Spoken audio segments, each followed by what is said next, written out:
ఓం శాంతి. ఈరోజు Murali date 10 April 2026. బాబా చెప్తున్నారు, మధురమైన పిల్లలు, భారతదేశాన్ని కాపాడేందుకు తండ్రి వచ్చారు. పిల్లలైన మీరు ఈ సమయంలో తండ్రికి సహాయకులుగా అవుతారు. భారతదేశమే ప్రాచీన ఖండం. ప్రశ్న: ఉన్నతమైన గమ్యంలో ఆటంకపరిచే చిన్న చిన్న విషయాలు ఏవి? జవాబు: ఒకవేళ కొద్దిగానైనా ఏదైనా ఆసక్తి ఉంటే, అనాసక్త వృత్తి లేకుంటే ఈ ఆసక్తి ఆటంకాలు వేస్తుంది. మంచిగా ధరించాలని, తినాలని బుద్ధి భ్రమిస్తూ ఉంటుంది. కనుక ఈ విషయాలు ఉన్నతమైన గమ్యానికి చేరుకోవటంలో ఆటంకాలు కలుగచేస్తాయి. కనుక బాబా చెప్తున్నారు, పిల్లలు, మీరు వనవాసంలో ఉండండి. మీరు అన్నీ మర్చిపోవాలి. ఈ శరీరం కూడా గుర్తుండకూడదు. ఓం శాంతి. ఈ భారతదేశమే అవినాశి ఖండమని పిల్లలకు అర్థం చేయించడం జరిగింది. దీని అసలైన పేరు భారతఖండం. హిందుస్థాన్ అనే పేరు తర్వాత వచ్చింది. భారతదేశాన్ని ఆధ్యాత్మిక ఖండమని అంటారు. ఇది ప్రాచీన ఖండం. కొత్త ప్రపంచంలో భారత ఖండం ఉన్నప్పుడు ఇక ఏ ఇతర ఖండాలు లేవు. ముఖ్యమైనవి ఇస్లామీ, బౌద్ధ మరియు క్రిస్టియన్ ఖండాలు. ఇప్పుడైతే చాలా ఖండాలు ఏర్పడ్డాయి. భారతదేశం అవినాశి ఖండం. దానినే స్వర్గం, హెవెన్ అని అంటారు. కొత్త ప్రపంచంలో కొత్త ఖండం ఒక్క భారత ఖండమే. కొత్త ప్రపంచాన్ని రచించేవారు పరంపిత పరమాత్మ, స్వర్గ రచయిత, హెవెన్లీ గాడ్ ఫాదర్. భారతము అవినాశి ఖండమని భారతవాసులకు తెలుసు. భారతం స్వర్గంగా ఉండేది. ఎవరైనా మరణిస్తే స్వర్గానికి వెళ్ళారని అంటారు. స్వర్గం ఎక్కడో పైన ఉందనుకుంటారు. దిల్వాడా మందిరంలో కూడా వైకుంఠం యొక్క చిత్రాలను పైకప్పులో చూపించారు. భారతదేశమే హెవెన్గా ఉండేదని, ఇప్పుడు లేదని ఎవరి బుద్ధిలోకి రాదు. ఇప్పుడైతే నరకంగా ఉంది. కనుక ఇది కూడా అజ్ఞానం. జ్ఞానం మరియు అజ్ఞానం రెండు విషయాలు ఉన్నాయి. జ్ఞానంను పగలు అని, అజ్ఞానంను రాత్రి అని అంటారు. ఘోర ప్రకాశం, ఘోర అంధకారం అని అంటారు. ప్రకాశం అంటే రైస్, అంధకారము అంటే ఫాల్, అంటే పతనము. మనుషులు సూర్యాస్తమం చూడటానికి వెళ్తారు. అదైతే హద్విషం. దీనిని బ్రహ్మ పగలు, బ్రహ్మరాత్రి అని అంటారు. ఇప్పుడు బ్రహ్మ అయితే ప్రజాపిత అనగా తప్పకుండా వారు ప్రజలకు పిత. సద్గురువు జ్ఞాన అంచనం ఇచ్చారు. అజ్ఞాన అంధకారం వినాశనం అయిందని అంటారు. ఈ విషయాలు ప్రపంచంలో ఎవరు అర్థం చేసుకోరు. ఇది కొత్త ప్రపంచం కొరకు కొత్త జ్ఞానం. హెవెన్ కోసం హెవెన్లీ గాడ్ ఫాదర్ యొక్క నాలెడ్జ్ కావాలి. తండ్రి నాలెడ్జ్ఫుల్ అని పాడతారు కూడా. కనుక వారు టీచర్ కూడా అయ్యారు. తండ్రిని పతిత పావనుడు అని అంటారు. ఇంకెవరిని పతిత పావనుడు అని అనలేరు. శ్రీకృష్ణుణ్ణి కూడా అనలేరు. ఫాదర్ అయితే అందరికీ ఒక్కరే. శ్రీకృష్ణుడు అందరికీ ఫాదర్ కాదు. వారు పెద్దవారైన తర్వాత వివాహం జరిగినప్పుడు ఒకరిద్దరు పిల్లలకు తండ్రి అవుతారు. రాధాకృష్ణులను యువరాణి, యువరాజు అని అంటారు. వారికి స్వయంవరం కూడా జరిగి ఉంటుంది. వివాహం తర్వాతనే తల్లి తండ్రి అవ్వగలరు. వారిని ఎప్పుడు ఎవరు ఓల్డ్ గాడ్ ఫాదర్ అని అనలేరు. Great great grand father Prajapita బ్రహ్మ. వారి నుండి వంశం వెలువడుతుంది. వారు ఇన్కార్పరియల్, నిరాకార గాడ్ ఫాదర్, నిరాకార ఆత్మల తండ్రి. నిరాకార ఆత్మలు ఇక్కడ శరీరంలో ఉన్నప్పుడు భక్తి మార్గంలో వారిని పిలుస్తారు. మీరు ఈ కొత్త విషయాలన్నీ వింటారు.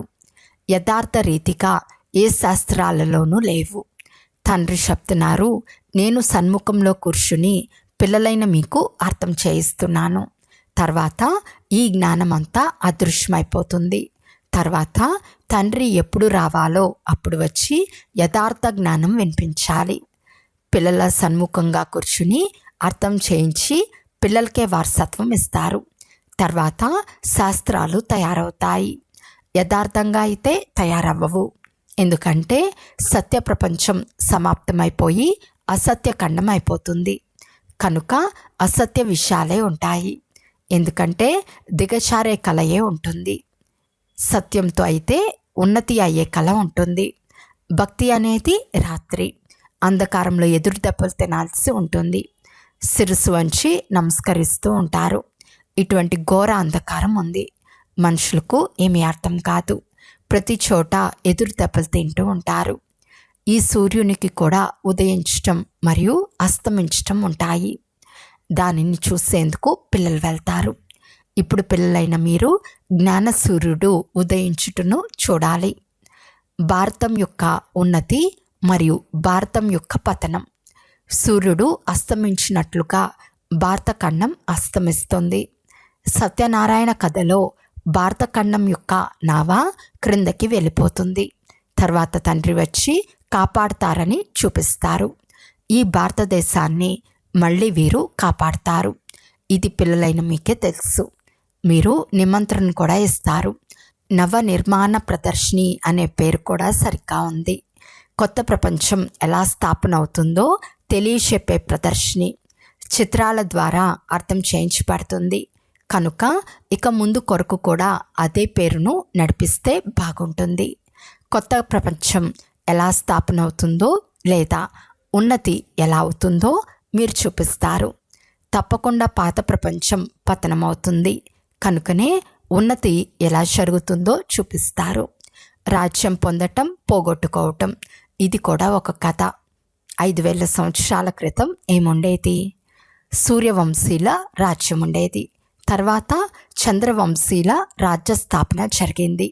అక్కడ ఒకరి నుండి మరొకరు రాజ్యం పొందుతారు. ఫలానా వారి నుండి రాజ్యం పొందారని చూపిస్తారు. అది తాపాలు దిగటమని అర్థం చేసుకోరు. మీరు గోల్డెన్ ఏజ్ నుండి సిల్వర్ ఏజ్లోకి వెళ్ళారని, మెట్లు దిగుతూ వచ్చారని తండ్రి అర్థం చేయించారు.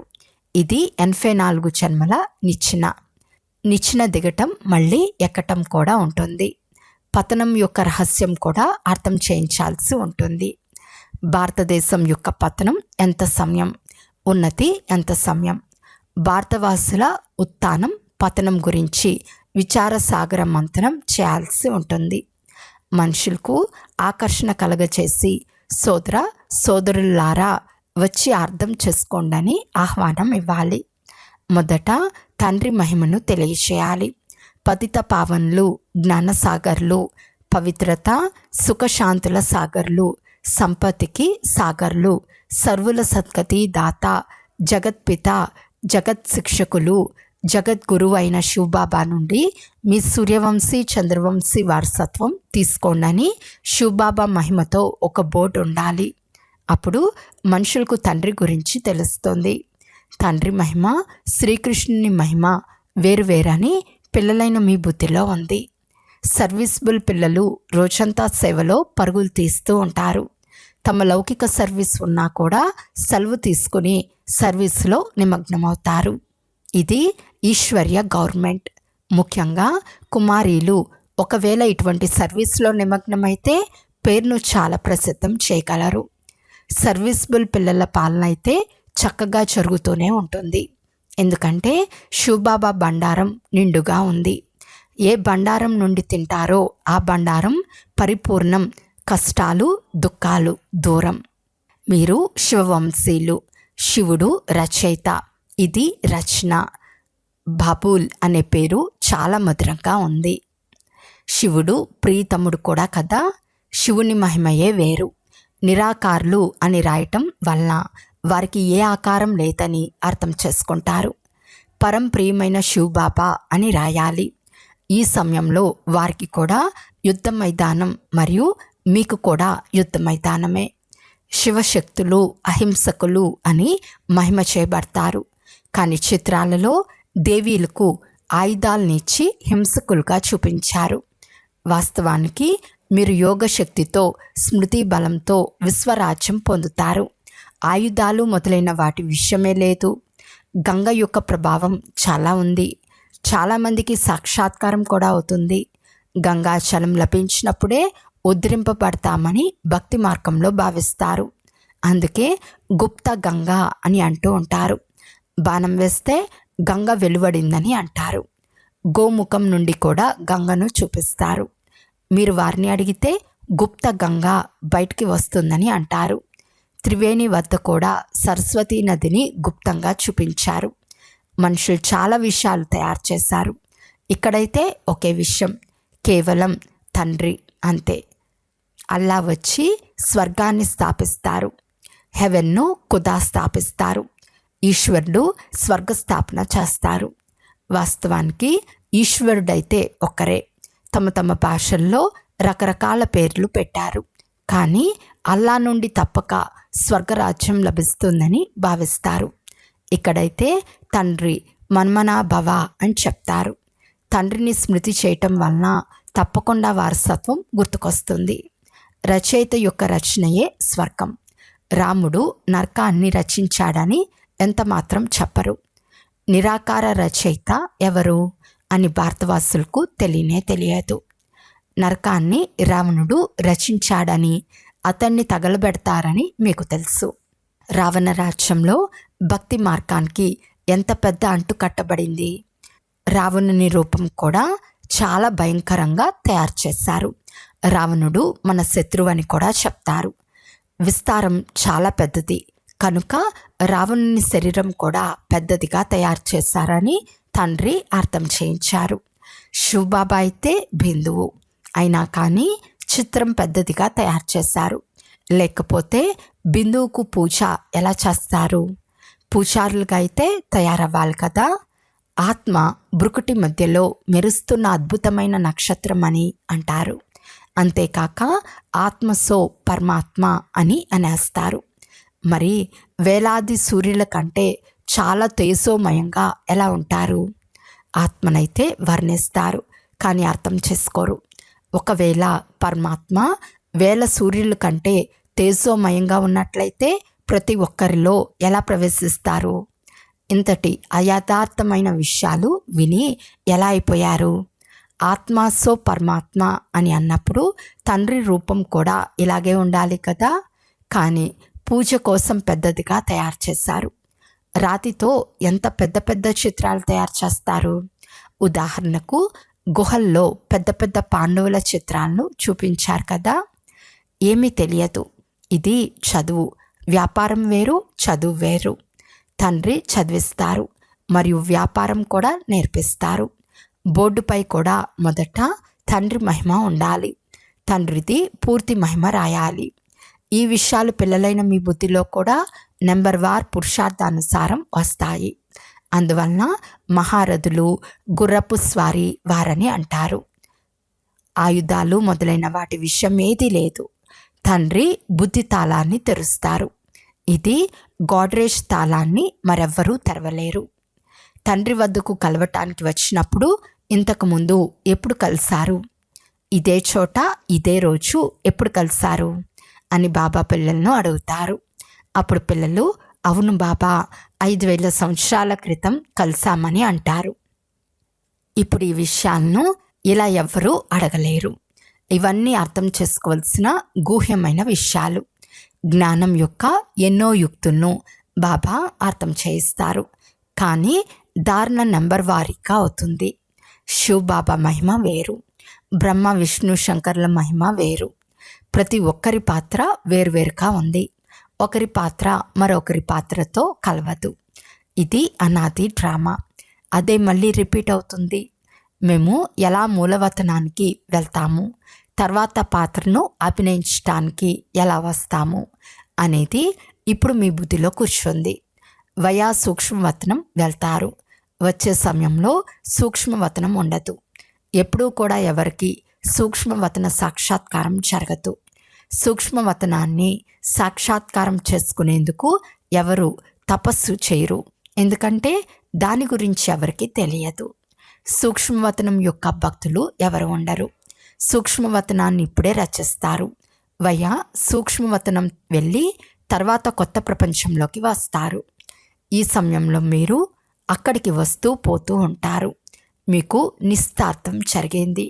ఇది తండ్రి ఇల్లు. విష్ణువును తండ్రి అనరు. అది అత్తవారిల్లు. కన్య అత్తవారింటికి వెళ్ళేటప్పుడు పాత దుస్తులన్నీ వదిలి వెళ్తుంది. మీరు పాత ప్రపంచాన్ని వదిలేస్తారు.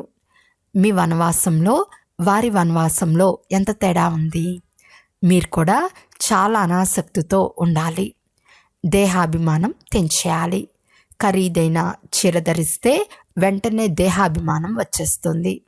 నేను ఆత్మను అని మర్చిపోతారు. ఈ సమయంలో మీరు వనవాసంలో ఉన్నారు. వనవాసం వానప్రస్థం రెండు ఒకటే. శరీరమే వదలాలి అన్నప్పుడు చీరను వదిలేయలేరా ఏమిటి? తేలికైన చీర లభిస్తే మనసు చిన్నబుచ్చుకుంటారు. తేలికైన వస్త్రం లభించిందని ఇంకా సంతోషపడాలి. మంచి వస్తువును సంభాళించాల్సి వస్తుంది. ఇది ధరించాలి, ఇది తినాలి అనే చిన్న చిన్న విషయాలు ఉన్నతమైన గమ్యానికి చేరుకోవటంలో విఘ్నాలు వేస్తాయి. గమ్యం చాలా ఉన్నతమైనది. ఈ లాఠీ కూడా వదిలేయమని పతికి చెప్పారని కథలో కూడా వినిపిస్తారు కదా. తండ్రి చెప్తున్నారు, ఈ పాత వస్త్రం, పాత ప్రపంచం అన్నీ సమాప్తం అవ్వాల్సి ఉంది. అందువలన ఈ మొత్తం ప్రపంచం నుండి బుద్ధియోగం తెంచేయాలి. దీనినే అనంతమైన సన్యాసం అని అంటారు. సన్యాసులైతే హద్దు సన్యాసం చేశారు. ఇప్పుడైతే వారు మళ్ళీ లోపలికి వచ్చేశారు. ముందైతే వారిలో శక్తి ఉండేది. దిగజారిపోయే వారి మహిమ ఏముండగలదు. కొత్త కొత్త ఆత్మలు కూడా చివరి వరకు పాత్ర అభినయించడానికి వస్తూ ఉంటారు. వారిలో ఏం బలం ఉంటుంది? మీరైతే పూర్తి 84 జన్మలు తీసుకుంటారు. ఇవన్నీ అర్థం చేసుకోవటానికి ఎంత మంచి బుద్ధి కావాలి. సర్వీస్బుల్ పిల్లలు సర్వీస్లో కూడా ఉప్పొంగుతూ ఉంటారు. బాబా ఎలా ఉప్పొంగుతూ ఉంటారో అలా జ్ఞానసాగరుని పిల్లలు ఉపన్యసించాలి. ఇందులో భయపడరాదు.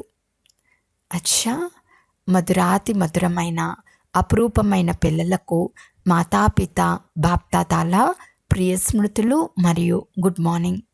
ఆత్మిక పిల్లలకు ఆత్మిక తండ్రి నమస్తే.